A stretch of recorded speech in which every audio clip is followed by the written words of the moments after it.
تمام تعریف، ہر طرح کی حمد و ثنا، کبریائی اور بڑائی لائق و زیبا ہے صرف ایک اللہ تبارک و تعالی وحدہ لا شریک کے لیے، جس نے اس پوری کائنات کو پیدا فرمایا اور قیامت تک آنے والے انسانوں کی رہنمائی کے لیے محمد رسول اللہ صلی اللہ علیہ وسلم پر اپنا کلام نازل فرمایا۔ اے اللہ، تو اپنے بندے اور رسول محمد صلی اللہ علیہ وسلم پر، آپ کے اصحاب پر، آپ کے متبعین پر اور جو لوگ قیامت تک آئیں گے اور آپ صلی اللہ علیہ وسلم کی اتباع کریں گے ان سب پر بے شمار درود و سلام نازل فرما، آمین یا رب العالمین۔ ان کو بھائی کو اندر بلا لو،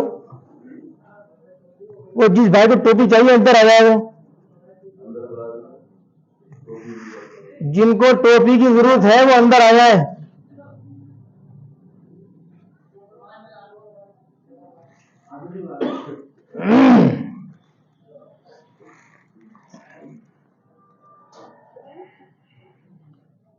بیٹھ جائیں، بیٹھ جائیں، جس کے پاس ٹوپی نہیں ہے وہ بیٹھ جائے،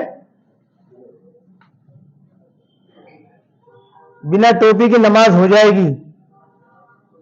اور آئندہ سے بھی اپنا خود خیال رکھیں کہ آپ 8 دن میں آ رہے ہیں، اگر ہمارے پاس اگر انتظام نہیں ہے تو سوچ لیں آپ خود کہاں کون سی دنیا میں جی رہے ہیں ہم لوگ۔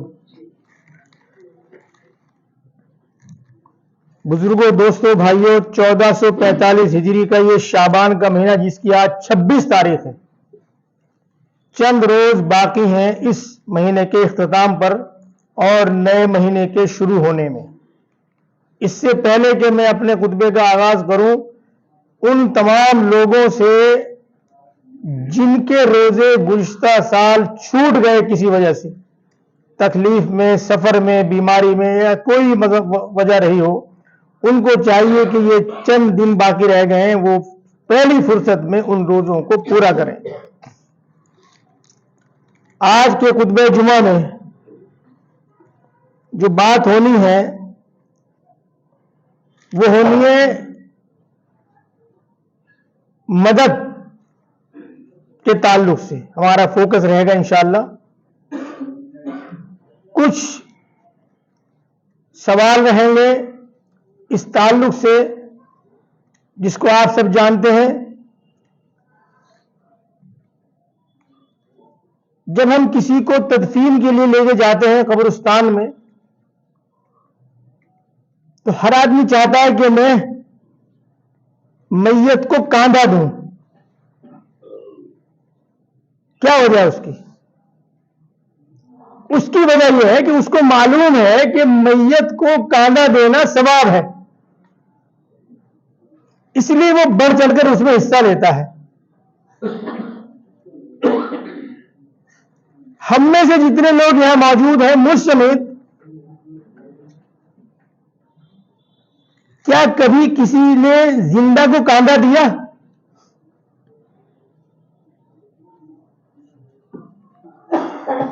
آپ سوچیں پڑ گئے ہوں گے۔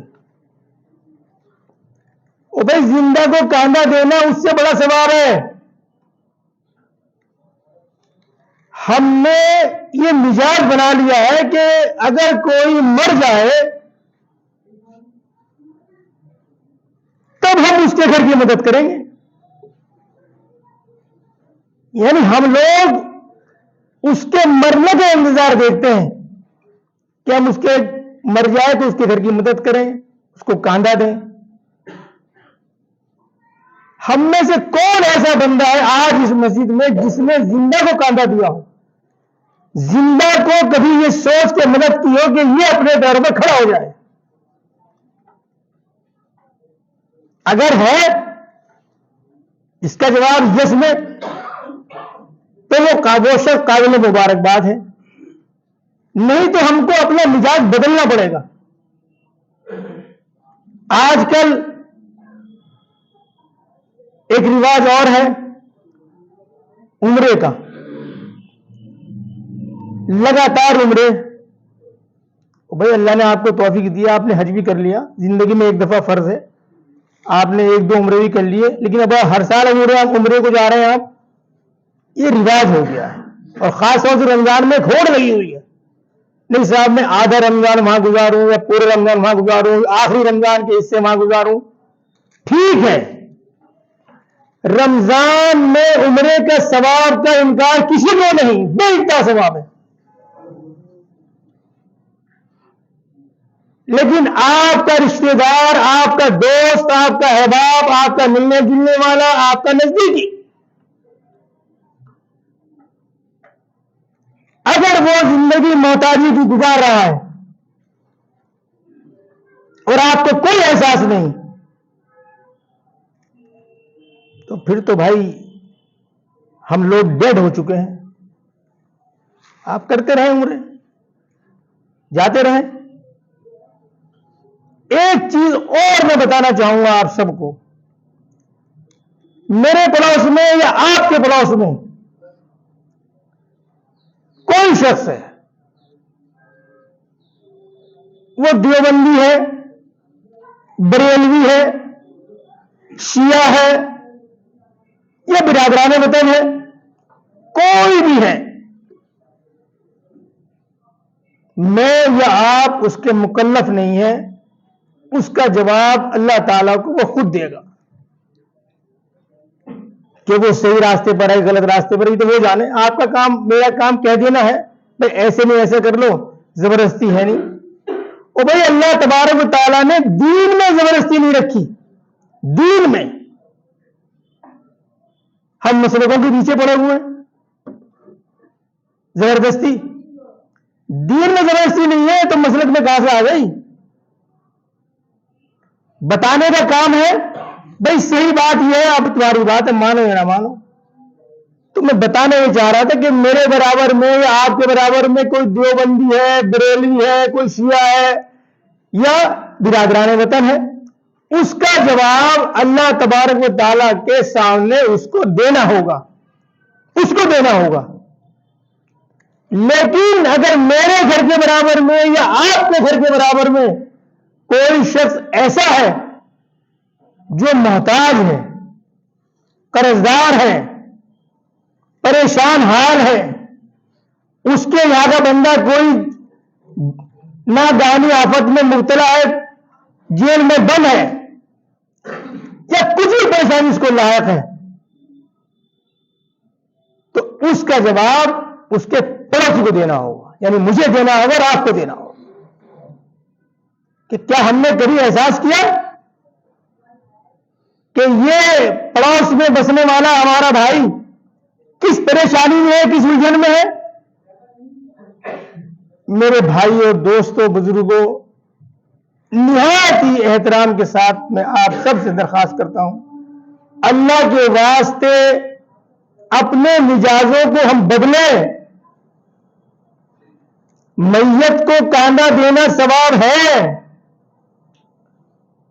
لیکن جو زندہ ہیں ان کو بھی ڈھونڈیں، آپ ان کو تلاش کریں، اس کو تلاش کریں اور اس کو اپنے پیروں پہ کھڑا کریں. زکات میں جو لائن لگتی ہے، زکات کے جو لائن میں تعداد بڑھی ہوئی ہے، اگر آپ میں سے کسی نے ایک نے مل کر اس لائن میں سے اس آنے والے رمضان میں سے ایک کو کم کر دیا، ایک کو، صرف ایک ٹارگٹ، تو یہ بہت بڑے ثواب کا کام ہے. تو ہمارا ٹارگٹ یہ ہونا چاہیے کہ ہم اس لائن میں سے ایک کو کم کریں تاکہ ہمارے معاشرے میں سدھار ہو. لوگ تو یہ کہتے ہیں کہ اسلام کے پاس اتنا بہترین نظام ہے فائنینس کا کہ اگر وہ صحیح امپلیمنٹ ہو جائے تو کوئی غریب ہی نہ رہے. اور ہمارے یہاں کی صورتحال یہ ہے کہ ہم غریبی سے نیچے کی ریکھا میں جا رہے ہیں، غریبی سے نیچے کی ریکھا میں. آپ سب اس بات سے واقف ہیں کہ ہر سال وہی لوگ آپ کے سامنے، وہی چہرے سامنے آتے ہیں جو ہر سال آپ سے لے جاتے ہیں. کم کیسے ہوگا؟ یہ نظام سب سے بہترین فائنینس کا دنیا میں ہمارے پاس، اور ہمیں سب سے زیادہ پریشانی میں کھڑے ہیں. اس کا مطلب غلطی ہو رہی ہے. کہیں نہ کہیں لیکیج ہے، اور وہ غلطی اور لیکیج یہ ہے کہ ہم 10-10 روپے کا بانٹ رہے ہیں۔ وہ 10-10 روپے کا معاملہ بند کرنا ہے۔ جس کو دینا ہے ایک کو نمٹاؤ، آپ ایک کو ڈھونڈو، ایک پہ نگاہ لڑاؤ، ایک کو فوکس کرو، اس کو کھڑا کرو، اس سے بارگیننگ کرو، اس سے بات چیت کرو، اس سے لکھواؤ، تاکہ وہ اگلے سال یا اگلے سالوں میں کسی کے آگے ہاتھ نہ پھیلائے، وہ دینے والا بن جائے۔ ہم نے اس تعداد کو کم کرنا ہے جو ہاتھ پھیلائے ہوئے، اور وہ اسی طرح ختم ہو سکتا ہے، کم ہو سکتا ہے کہ ہم اور آپ مزاج کو بدلیں، زندہ کو ڈھونڈیں، زندہ کی مدد کریں۔ میت کا معاملہ تو بعد کا ہے۔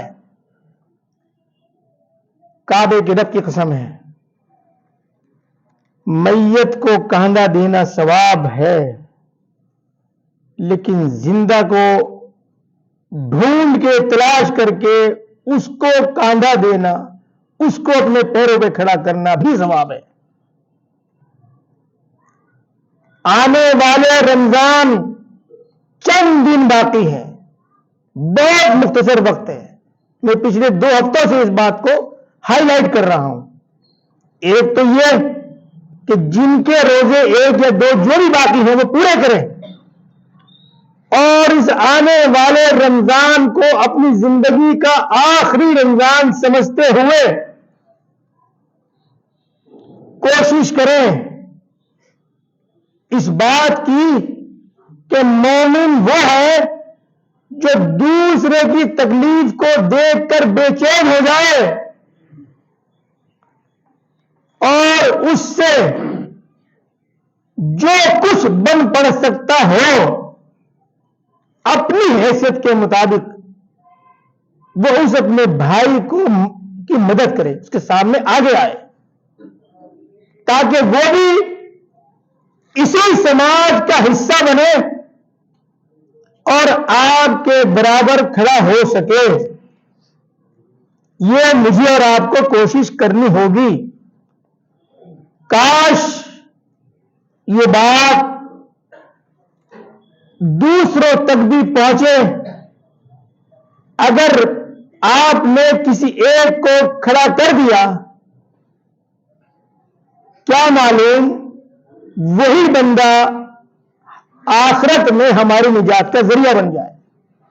اللہ تبارک و تعالیٰ سے یہ دعا ہے کہ اللہ تبارک و تعالیٰ مجھے بھی اور آپ سب کو بھی اس آنے والے رمضان کی قدردانی کی توفیق عطا فرمائے، اور اللہ تبارک و تعالیٰ اس کی برکتوں سے ہمیں مالا مال کرے۔ آمین یا رب العالمین، وآخر دعوانا الحمدللہ رب العالمین۔